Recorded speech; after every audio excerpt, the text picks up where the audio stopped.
Dans cette présentation, vous allez découvrir la vérité qu'ils ne vous ont jamais dit. Je vais vous montrer en fait qu'est-ce qui se cache sous l'iceberg du processus du burn-out. Je vais vous montrer aussi quelles sont les plus grosses erreurs que les 87% des thérapies classiques commettent aujourd'hui.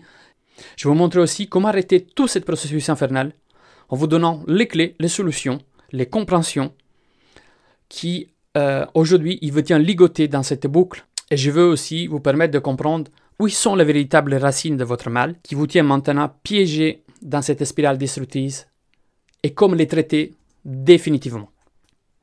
Est-ce que cela ressemble à ce que vous vivez maintenant?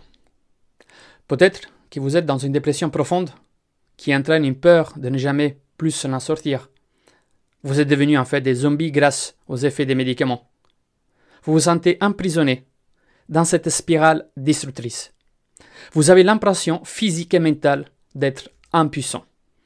Vous êtes convaincu qu'il n'y a aucune issue possible et que vous êtes bon à rien. Vous vous sentez sans aucun contrôle et sans pouvoir sur votre vie. Vous vivez très fréquemment des crises d'anxiété et d'angoisse. Vous n'avez assez en fait de suivre ces protocoles médicaux qui n'entraînent aucune évolution. Vous n'avez aucune clarté sur votre avenir. Vous avez les stimulus de vouloir tout arrêter.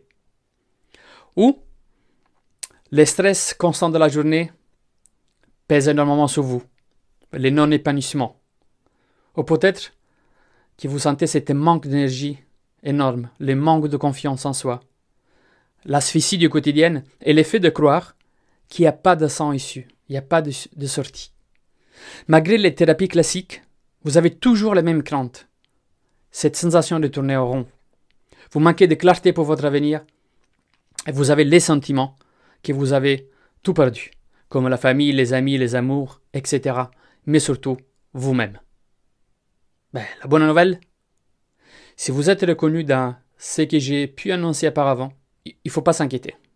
Parce que ces éléments ne sont que des symptômes, des conséquences.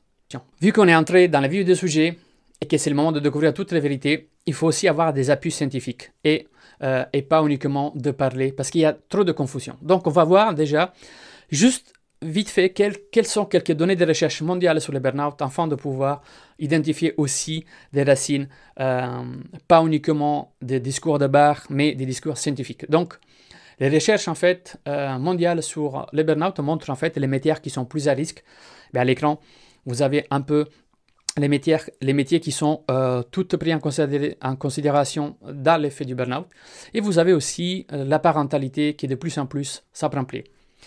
Et ainsi, en fait, aussi l'Observatoire national du suicide avait montré comme la dépression et comme, en fait, certains métiers étaient plus à risque et même les taux de suicide augmentaient de plus en plus autour de la santé, de l'action sociale, mais aussi dans l'agriculture et d'autres domaines. Donc, vous voyez ici. Donc, ça, c'est tous les domaines où nous sommes potentiellement à risque de burn-out. Une personne sur deux en Europe souffre des symptômes de burn-out. Une personne sur 10 vit un burn-out aujourd'hui et ou une dépression post-burn-out. Une personne sur 3 en burn-out fait une rechute dans les 12 ou 24 mois suivants. C'est énorme. Une personne a mis en moyenne 2 ans et qu'est-ce qu'aujourd'hui aussi, quand je reçois des clients aujourd'hui, la moyenne c'est un mois, c'est 2 ans et demi. Ce sont 2 ans en suivant des protocoles classiques pour reprendre une vie médiocre. Pas leur vie en main et leur félicité, une vie médiocre. La majorité des personnes qui, en plus, ne sont pas accompagnées dans la reconstruction, c'est-à-dire une fois qu'ils ont fini la phase de crise et qui sont dans une phase, on peut dire, de remontée, ils sont souvent abandonnés à eux-mêmes et c'est la partie, en fait, la plus vulnérable pour refaire justement des rechutes. Un burn-out non soigné, en plus, amène à des conséquences comme des dépressions et après la dépression, c'est aussi les suicides. On va voir déjà donc quels sont les 5 pourquoi qui amènent une personne à entrer dans le burn-out. Alors là, un des premières choses, ils ne sont pas en ordre d'importance, mais ils sont tous importants. Il y a la faible connaissance de soi. Et on va regarder avec d'autres points aussi scientifiques déjà prouvés depuis les 1980 que ça, c'est un point clé pour la chute en burn-out. Et le burn-out est aussi un problème inconscient. C'est surtout, en fait, un problème inconscient et psychologique. Mais ce n'est pas une maladie, on va le voir. L'effet vous-même, c'est-à-dire l'effet bricoleur. Parce que quand ça arrive les premiers symptômes, on a cette petite reflet de dire « Oh, ça va passer. Oui, allez, je traverse juste la mauvaise période, mais t'inquiète, je vais reprendre le contrôle en main, je vais reprendre la situation en main. » Donc voilà, ça c'est encore une fois une clé pour justement aller droit contre le mur. Après, on a aussi, malheureusement, les conséquences d'un vieux système obsolète des thérapies classiques qui se base sur des paradigmes, sur des anciens paradigmes, et qu'aujourd'hui on va démolir et on va justement vous donner toutes les compréhensions pour. Et après, il y a l'échec de la reconstruction. Oui, parce que comme je vous ai dit tout à l'heure, l'après, c'est pire que l'avant. C'est-à-dire, une personne qui a fait un burn-out, s'il est bien accompagné, il est bien reconstruit, il peut ramener une vie, il peut reprendre sa vie en main sans faire des rechutes. Au contraire, quand on n'est pas pris en compte, bien, on risque plutôt de voir, de multiplier la souffrance. Autre chose qu'on ne parle pas et qu'aujourd'hui, justement, je veux vous passer, parce que je vais vous dire tout exactement qu'est-ce que ça concerne le burn-out. On ne parle pas de quelles sont les phases d'une personne qui sont en burn-out ou en post-burn-out. Donc, une personne en burn-out vit 4 phases. La première phase, c'est après avoir inconsciemment résisté, en fait, la personne, il est au tapis complet. Et il ne comprend pas vraiment pourquoi il ressent tout ça. Il sent juste que le corps, il est vide. Il se sent épuisé, donc facilement irritable. Et comme les 97 des personnes, il pense que les problèmes, ça vient de son travail. Et là, il commence à chercher comment remédier à ces différentes façons pour améliorer la situation. Donc, il commence à essayer tout et du n'importe quoi. Mais là, malgré ça, il se sent épuisé. Et là, même ses proches ou les personnes qui sont autour de lui, ils le poussent justement à dire « Maintenant, stop, tu as besoin de te faire aider. » Donc ça, c'est la phase 1. Après, on entre dans la phase 2. C'est-à-dire qu'après avoir résisté, après avoir touché le fond, ben là, vous décidez donc de demander de l'aide. Et vu qu'il est la connaissance globale de demander de l'aide, c'est entrer justement dans les protocoles, les anciens protocoles, qu'est-ce qu'ils font? Ben, ces personnes-là, ils commencent en fait à donner l'écoute, son médecin et toutes les personnes qui sont autour. Et ainsi, en fait, vous entrez dans les triangles des vieilles méthodes. Et cette passage-là, dans un côté, vous rassure parce qu'ils vous disent « Ouais, mais vous inquiétez pas en fait, tout ira bien, vous êtes pris en charge, il n'y a pas de problème. Et vous n'avez rien à payer, qu'est-ce que vous voulez, c'est normal, vous allez voir, on va y arriver. » Donc, quoi, qu'est-ce qu'ils vous disent dans cette phase-là? Et donc là, vous commencez à passer de plus en plus de temps dans ce système. Vous suivez tous les conseils, et même en suivant tous les conseils prescrits, ben, votre descente continue à se faire rapidement vers une obscurité. Et vous entrez donc dans la phase numéro 3. Les personnes qui sont en phase numéro 3, ils commencent à développer donc cette anxiété, la peur, la perte de confiance, la perte d'estime de soi, l'isolement, la culpabilité. Les premiers signes de dépression, en fait, ils commencent à devenir les compagnons de l'actuel voyage. Et alors, les personnes, en fait, ils vont se sentir perdus, ils commencent à être socialement de plus en plus seuls. Et les seules pensées, en fait, de retrouver une société, ça lui bloque, en fait, il bloque la personne. Et même quand il doit se rendre au rendez-vous du vieux système, ben ils sont terrorisés. Ils ne sont pas en vie parce qu'il ne les fait pas avancer plus que ça. Et là, à ce moment, ils sont totalement, en fait, depuis longtemps dans cet état-là, ils sont totalement, en fait, perdus. Ils manquent de la clarté sur le futur. L'impression, en fait, d'être toujours au même point ou emprisonné dans cette tunnel sombre et douloureux. Pour après, enfin, arriver à la phase 4. C'est-à-dire qu'après tout ce temps, vous n'êtes plus la même personne. La souffrance, la difficulté, les nombreuses chutes, les défaites, les pertes, vous ont conduit vers un monde nouveau, différent, sans certitude, sans clarté. Et la demande souvent qu'on se pose est pourquoi? Mais pourquoi? Eh bien, en réalité, le monde n'a pas changé. C'est vous que vous n'êtes plus la même personne. C'est vous que vous êtes éprouvé, méfiant, avec peu de certitude et de stabilité. La peur de revivre ce cauchemar se produit et produit des pensées très démotivantes. Vous ne savez plus exactement ce que vous voulez, où vous voulez aller, sur le travail, la société, les relations, tout ça semble difficile, tout semble difficile et fatigant. Les pots d'énergie, c'est encore en grande limite, et les émotions positives sont encore faibles et sans profondeur.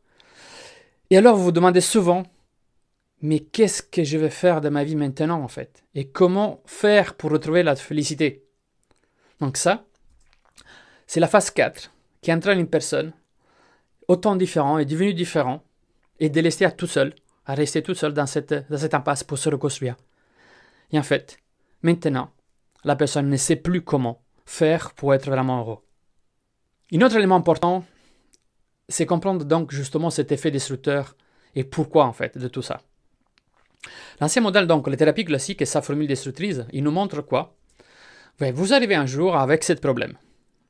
Et là, vous faites avec la connaissance que vous avez, donc vous allez vous rapprocher donc de votre médecin.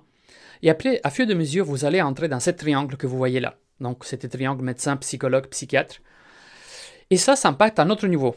Une fois que vous êtes entré là-dedans, obligatoirement, vous serez soumis à cet impact des médicaments, le travail et la famille. Tout ce monde-là, il rentre en jeu. Et la résultante de tout ça, c'est juste que là, vous commencez à avoir un problème encore plus grand de celui-là qui vous amène justement à entrer dans ce triangle. Donc, vous commencez votre long voyage thérapeutique entre 2 et 3 ans.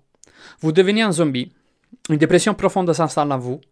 Et vous entraîne en fait une peur à jamais vous en sortir. Malgré avoir commencé tous ces processus-là classiques, mais vous avez toujours les mêmes craintes, l'asphyxie du quotidien, du fait de croire qu'il n'y a pas de sens dessus. L'anxiété et la peur deviennent vos pires amis. Vous manquez de clarté pour votre présent et pour votre avenir. Mais alors, est-ce qu'ils vous disent toute la vérité? Je vous laisse à vous décider si vous disent la vérité. Moi, je vous dis juste qu'est-ce qu'ils vous disent aujourd'hui par rapport à votre burn-out.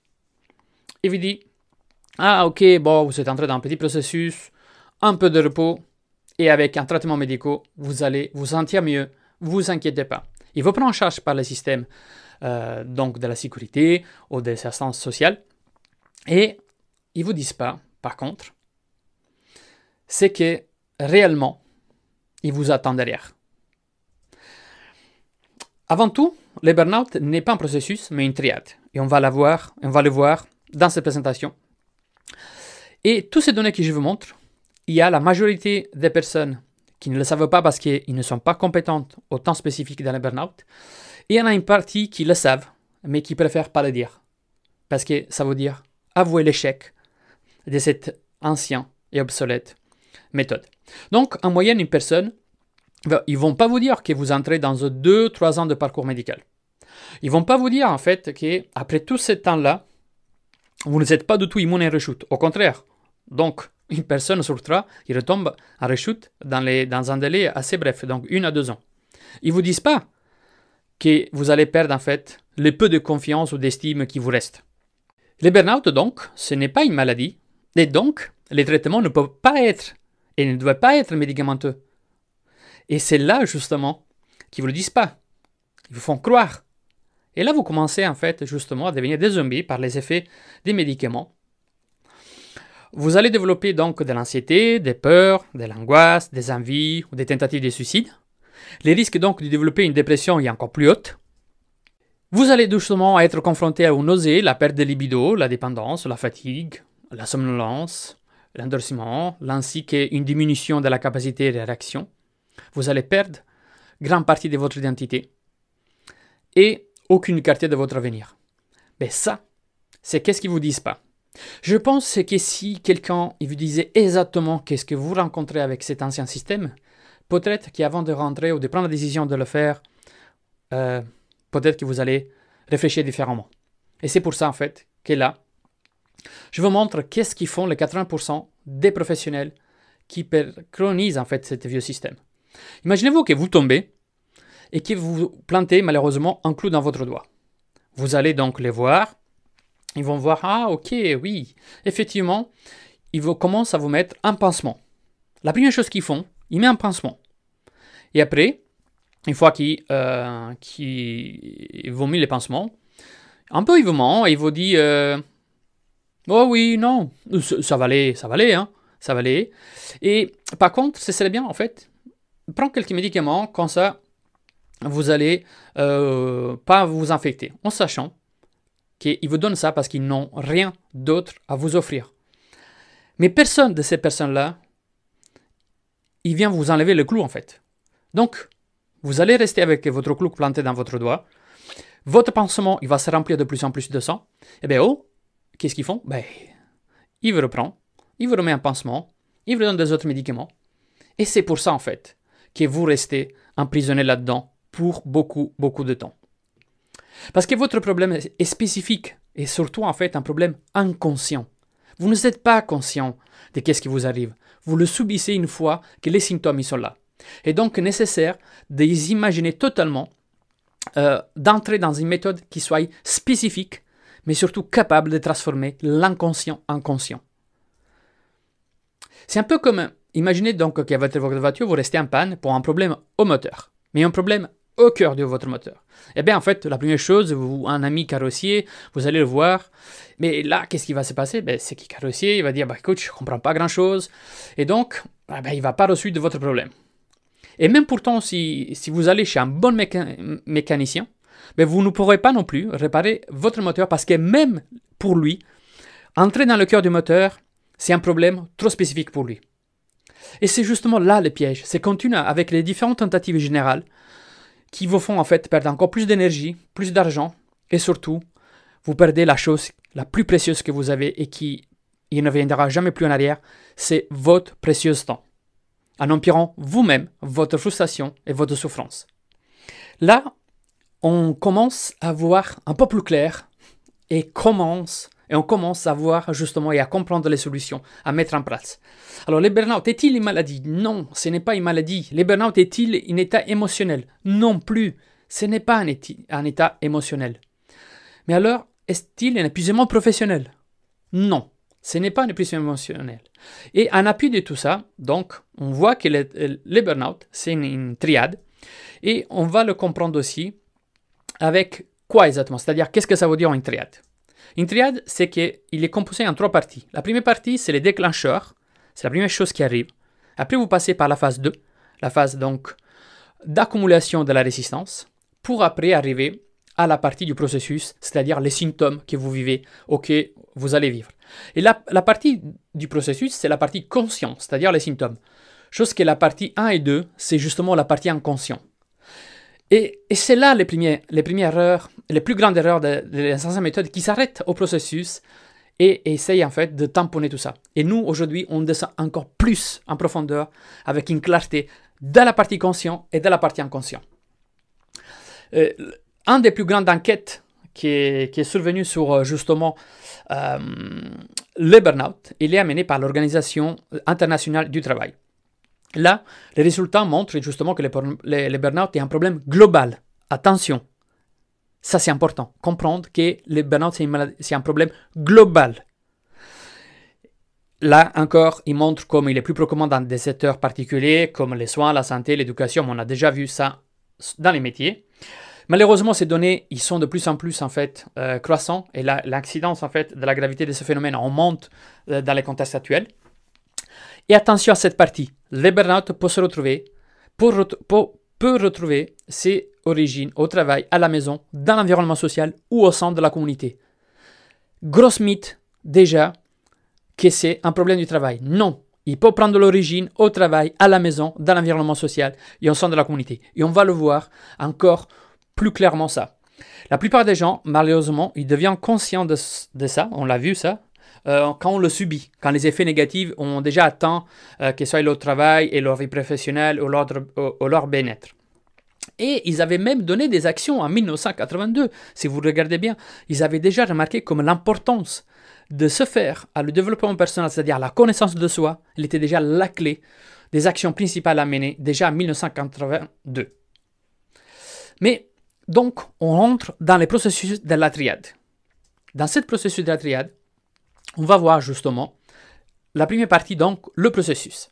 Afin de pouvoir vous faire comprendre comme jamais justement qu'est-ce que c'est votre processus, imaginez à votre vie comme une banque où vous arrivez avec vos entrées, donc vos ressources économiques. La banque, il détecte que vous êtes un bon client et il vous dit, ok, ouais, vous pouvez devenir un client parce que vous avez des bonnes entrées. On peut vous donner en fait aussi la carte de crédit, les chéquiers, comme ça que vous pouvez satisfaire vos besoins principaux et secondaires. Et là, jusqu'à quand vos entrées ils sont plus grands que les sorties, la banque est contente et là vous êtes dans un système optimal de santé. Voyons que ça se passe dans un modèle de banque, donc burn-out. Donc imaginez-vous votre vie en burn-out par ce modèle de banque.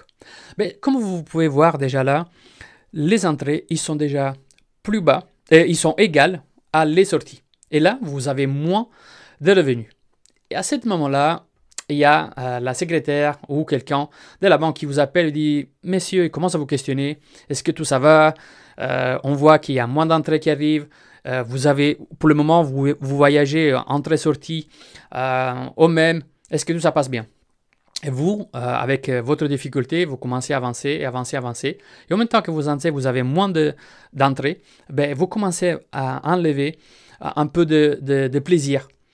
Jusqu'à quand, en fait, les sorties commencent à devenir plus grands que les entrées.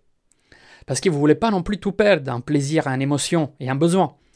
Mais là, il y a les gros directeurs de la banque qui entrent en jeu, qui commencent à mettre une pression encore plus grande, qui commencent en fait à déstabiliser votre situation psychologique.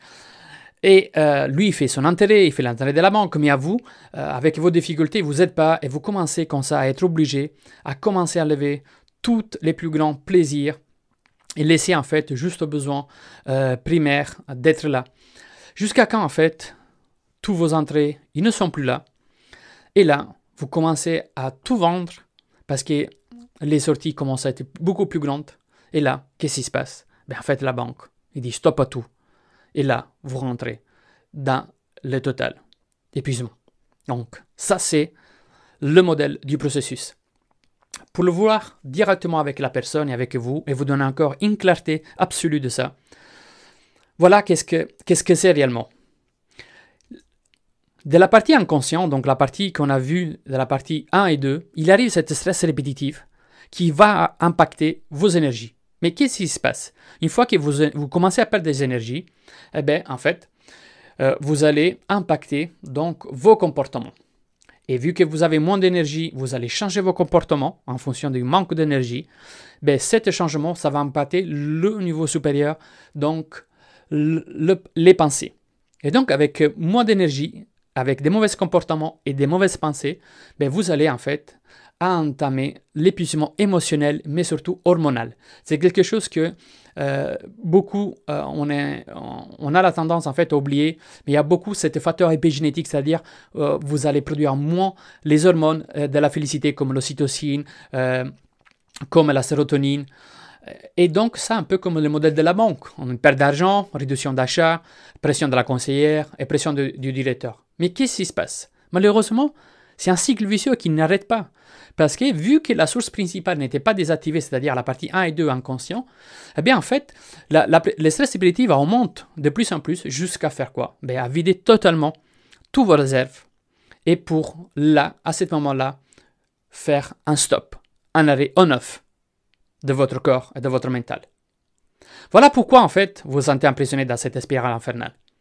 C'est parce que maintenant, vous avez compris et vous avez les informations pour comprendre que votre problème de rester dans cette phase de processus pour beaucoup de temps, donc environ 2 ans, ils sont que les conséquences, en fait, de rester dans cet processus jusqu'à quand vous videz totalement votre batterie. Mais ça, c'est justement la plus grande erreur qu'on fait.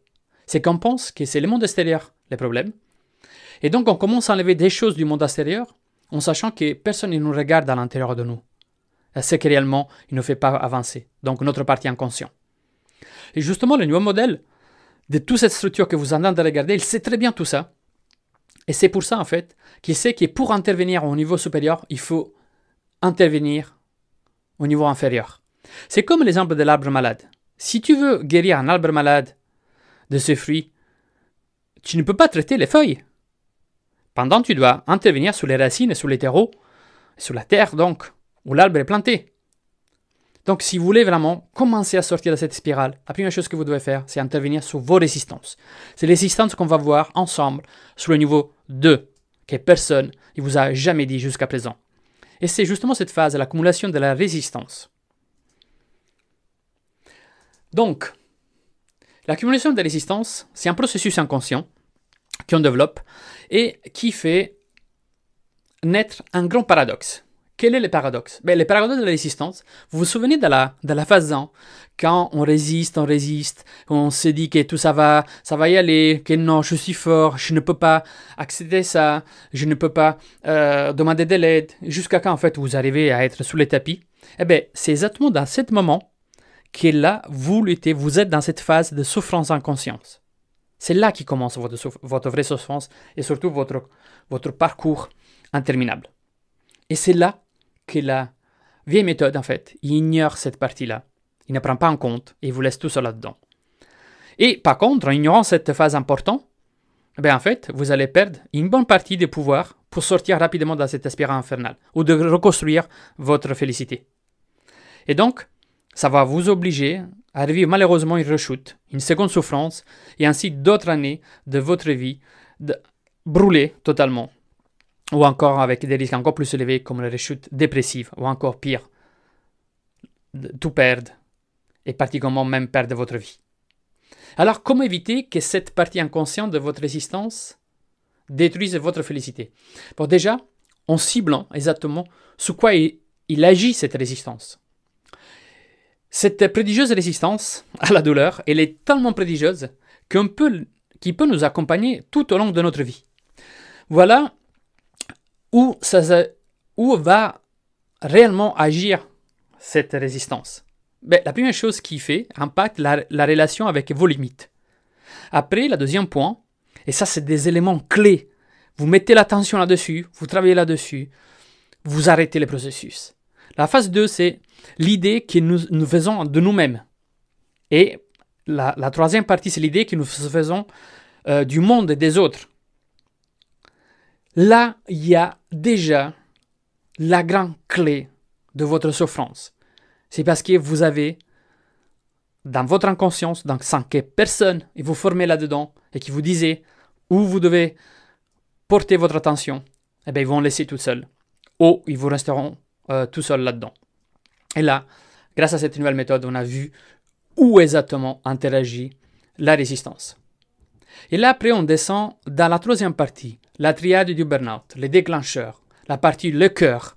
Le triangle du burn-out, comme on peut le voir, et personne, et je dis personne, nous vous fait en fait réfléchir là-dessus, c'est là-dedans qui entre en jeu. C'est l'équilibre entre ces trois environnements. Nous sommes en fait un être humain, que nous sommes confrontés à plusieurs environnements. L'environnement, c'est le premier état qui impacte notre félicité, notre vie. Et le burn-out prend ses racines justement dans l'équilibre ou le déséquilibre de ces trois piliers. Travail, être comme vous, comme être humain, et votre vie sentimentale, que ça peut être en fait familiale ou sociale. Si vous êtes en famille, c'est la famille. Si vous êtes en couple, c'est la relation de couple. Et si vous n'êtes pas en couple et pas en famille, vous êtes tout simplement avec le social.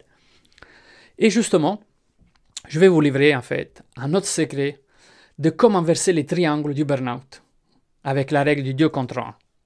Il faut savoir que comme c'est en fait les trois dépendants de l'autre, si vous arrivez à comprendre dans quel de ces domaines vous êtes plus en souffrance et que vous prenez en fait deux de ces domaines-là et vous travaillez dessus pour les augmenter, eh bien en fait, vous allez arrêter votre burn-out, mais surtout, en continuant comme ça, jamais plus jamais retomber dans un burn-out avec la règle 2 contre 1. Les racines du burn-out. Eh oui, il y a des racines. On a vu, on a compris qu'il y a les déclencheurs, il y a la résistance, il y a les processus. Mais alors où ils se cachent donc ces résistances et les racines? Ben, les racines, on l'a bien compris, ils sont inconscients. Et ils se trouvent exactement là où on ne pense pas d'aller chercher. Aujourd'hui, pour être vraiment le jour tant attendu, ce jour où vous pouvez dire stop à tout cela. Merci pour avoir suivi cette formation. Et maintenant, c'est à toi de passer à l'action.